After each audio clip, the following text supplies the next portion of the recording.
I wanted to ask you something because I keep hearing about it, and I have a friend that's visually impaired. Um, I understand that when you're under the influence of and driving with marijuana in your system, that your peripheral vision is truly affected. And when I think about that, it's like cars are on this side, and you're not even aware of them. I don't even know how you can drive. But is Right. that the case, or did Right. you? And that's the case, and that's kind of what happened in this case, because he moved into the left lane, he moved towards his left on purpose, and he didn't recognize that there was another car coming in that lane, my sister, coming in the opposite direction. It was also seen in Marilyn Eustis's group recently had a paper come out in which they looked at, in a simulated driving incidents, they looked at people that were taking alcohol and people that were taking marijuana. And the people that were taking marijuana were having this drift, this lateral drift as they were driving. Again, because they're able to focus on one thing well, they tend to focus on what's in front of them. In his case, it wasn't obviously the person that was right in front of him, but at the last second realized that they were there. And so what happens is they also don't pay attention as to what's going on either side of them appropriately. And this was seen in Marilyn Eustis's study, in which she saw that a level of 13.1 nanograms per ml at the time of the incident is equivalent to a 0.08 blood alcohol in the amount of drift that a car would do as they're driving down the road. Now, I'd just like to add about that, though. That's at the time of the incident.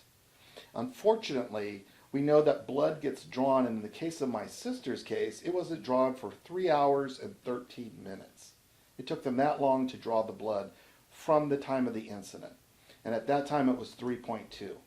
What people have to understand is THC, which is the active psychoactive component in marijuana, has a very dramatic drop within 1 to 2 hours.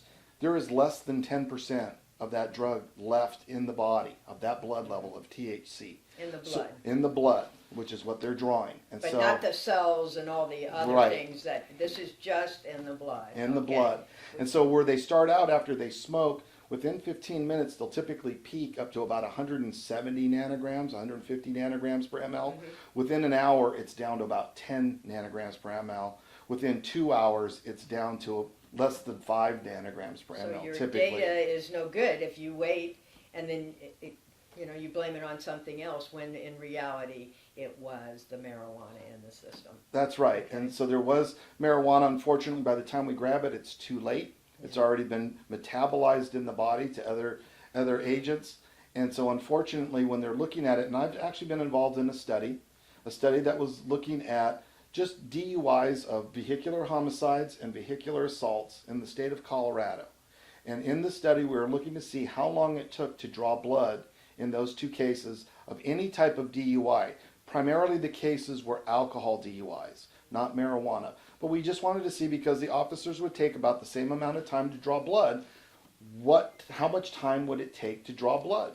And we found on average it was taking over 2 hours to draw blood. So that means that if you're taking that long to draw blood from the time of the incident, you're not going to find very much THC left, when as comparison it was 170 nanograms per ml at the time of the incident. 3 hours later, there may not even be anything detectable at that time. There still was in my sister's case at 3.2. So can imagine how high his level was at the time he killed my sister. I have one more question I'd like to ask. Is, say someone is driving and they're using both alcohol and marijuana. And so they do the test and, not as quickly, and they get, I think you have to fill out a form or something saying you allow them to test you, or you go to jail and then they test you there, or you call your attorney. So, and I may be wrong about that, but I'm just, it seems to me that could create a real a dilemma for the police officer and the legal system and all. They find out that there is alcohol in the system. They've waited too long. The blood test doesn't show the marijuana. And if they did, doesn't it cost more money to do a test for marijuana versus alcohol? Yes, it would. So, And so we have several different tests. So this brings up several good points. With marijuana alone, we see that marijuana doubles the risk over any standard driver of being involved in an incident. Doubles the risk. When you add alcohol to marijuana, it's eightfold risk of being involved in an incident. So that's one point. And you're absolutely right. It costs $150 or more for city or county municipalities to pay for that blood test to look for the other drugs. And so what several counties are doing are they do not run the blood test looking for other drugs, especially if they already have an alcohol level of 0.08 or greater. And so therefore they've gotten that 0.08. That could be done by breath tests or it could be done by blood tests. And once that comes back at a high enough level, then they know they do not have to also run that blood for other drugs because they've got the person on the per se 0.08. so bottom line, they do not have the data, even though they know that they were using marijuana. They have, like in your sister's case, the evidence right there.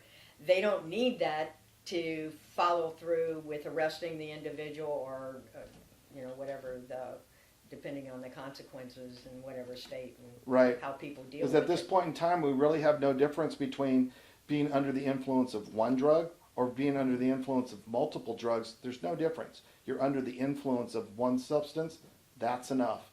And so the sad thing is that if we continue to do this, what they've seen in the studies, and Marilyn Hustis' study showed this, that lateral transfer that was occurring, while it occurred when you reached 13 nanograms per ml of THC, was equivalent to 0.08. What she also did was she used lower doses of alcohol and small amounts of marijuana. And as I said, that causes an eightfold increase in risk.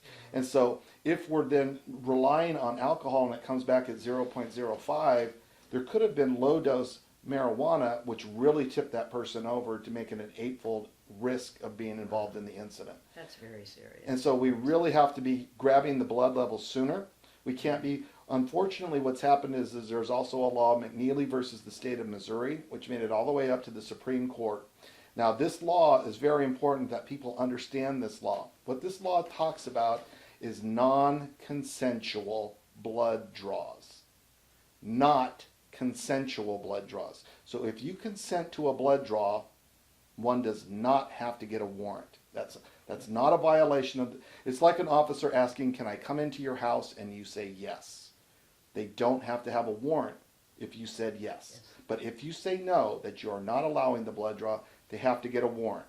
And if they get a warrant, they've now created a system, but it takes about 45 minutes for that system to work. So if you can imagine, you've got the person in, they're going to draw the blood, and the person says no.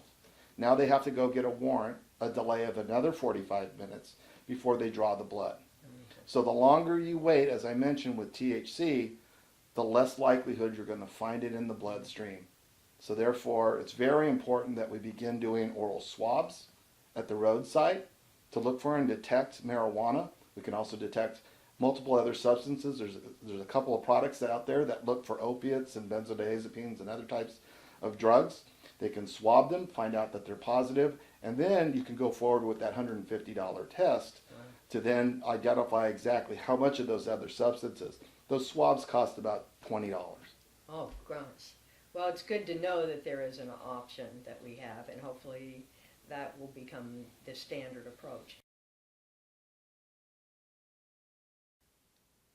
After taping this interview, Philip Drum wanted viewers to see this important information in the following slides.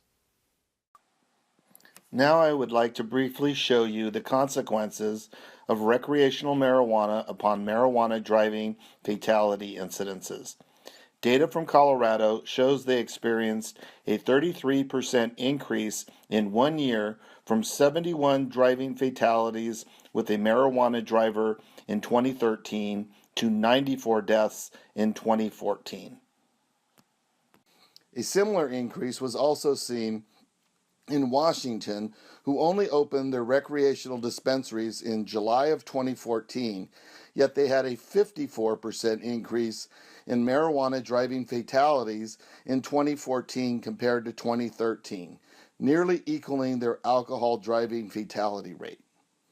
Now let's compare the marijuana driving fatality rates between recreational marijuana states versus medical-only driving marijuana states versus non-medical marijuana states.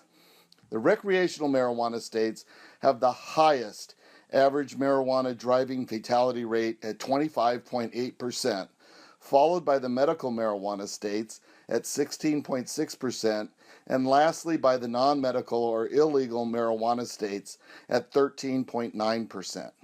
One would expect to see an increase in the marijuana driving fatality rate by over 85% when changing from a non-medical or illegal state to a recreational state. Moving from a medical marijuana state to a recreational state, one would expect to see an increase in marijuana driving fatalities of 55%. California has a 19.3% marijuana driving fatality rate. There have been 1,551 Californian deaths due to marijuana driving fatalities from 2010 to 2014. If California approves recreational marijuana, Prop 64, one would expect the marijuana driving death rates to climb from 0.8 deaths per day to 1.24 deaths per day, with over 450 deaths per year due to marijuana drivers. So, Dr. Drum, it's been great having you here today, and thank you for your brilliance and your determination. I'm so sorry about your sister, but she would be really proud of you because you're making a difference in many people's lives by educating them. Thank you. I hope so. Thank you.